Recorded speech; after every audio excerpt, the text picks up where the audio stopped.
Nyi Roro Kidul atau Nyai Roro Kidul sangat populer di kalangan masyarakat Pulau Jawa. Nyi Roro Kidul merupakan sesosok roh atau dewi dan dikenal sebagai Ratu Laut Selatan Samudra Hindia. Konon, Nyi Roro Kidul merupakan putri kerajaan Sunda yang diusir ayahnya karena ulah ibu tiri. Kedudukan Nyi Roro Kidul sebagai Ratu Lelembut Tanah Jawa menjadi motif populer dalam cerita rakyat dan mitologi, selain juga dihubungkan dengan kecantikan putri-putri Sunda. Masyarakat Sunda mengenal legenda mengenai penguasa spiritual Laut Selatan Jawa Barat yang berwujud perempuan cantik yang disebut Nyi Rara Kidul. Legenda yang berasal dari kerajaan Sunda Pajajaran berumur lebih tua daripada legenda kerajaan Mataram Islam dari abad ke-16.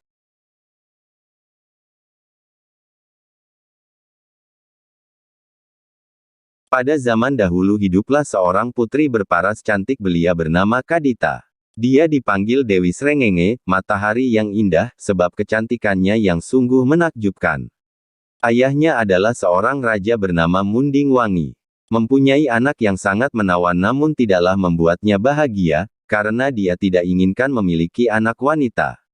Sebab hasratnya untuk mempunyai anak laki-laki, hingga dia menikah lagi dengan Dewi Mutiara dan akhirnya mendapatkan putra yang membuatnya bahagia bukan kepalang. Tapi hadirnya anak lelaki itu tak membuat rasa sayang pada putrinya menyusut.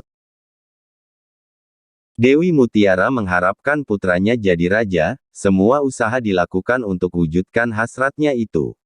Dia pernah mengusir putri raja keluar dari istana yang mengakibatkan raja jadi murka.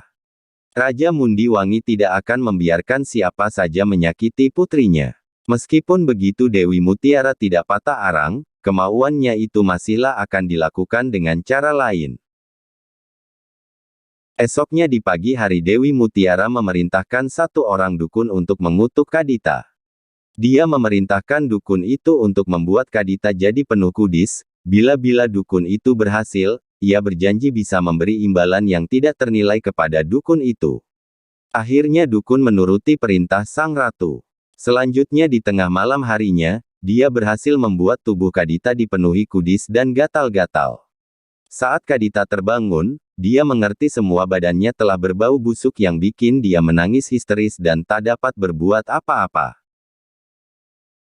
Saat itu juga raja mendengar berita itu. Dia juga terasa terpukul dan sangat sedih lihat peristiwa yang dihadapi putrinya. Bermacam cara dilakukan seperti memanggil tabib dan orang pintar yang lain untuk mengobati putrinya itu. Raja mulai mengerti ketidakwajaran penyakit putrinya, dia paham putrinya telah diguna-guna oleh orang jahat. Dewi Mutiara coba memaksa raja untuk mengusir putrinya sebab sudah dikira bisa menghadirkan kesialan dalam semua kerajaan. Akhirnya raja mengantarkan putrinya keluar dari kerajaan itu untuk menghindari gunjingan di semuanya kerajaan. Tidak ingin diantarkan oleh sang bapak, Kadita yang malang itu, akhirnya Kadita lebih pilih hidup sendirian menyeberangi lautan. Kadita betul-betul mempunyai hati yang mulia, dia sekalipun tak dendam dalam ibu tirinya. Dalam perjalanannya sampai di Samudera Selatan, sekitaran hampir 7 hari 7 malam dia menempuhnya sendirian. Di sana dia melihat lautan yang teramat jernih dan bersih yang berbeda dengan samudera lain yang airnya berwarna hijau atau biru. Selepas itu Kadita coba melompat dan berenang di samudera itu, saat itu juga beliau peroleh mukjizat.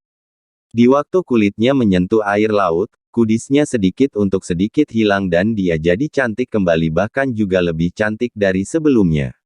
Di luar itu, saat ini Kadita memiliki kekuasaan dalam Samudera Selatan.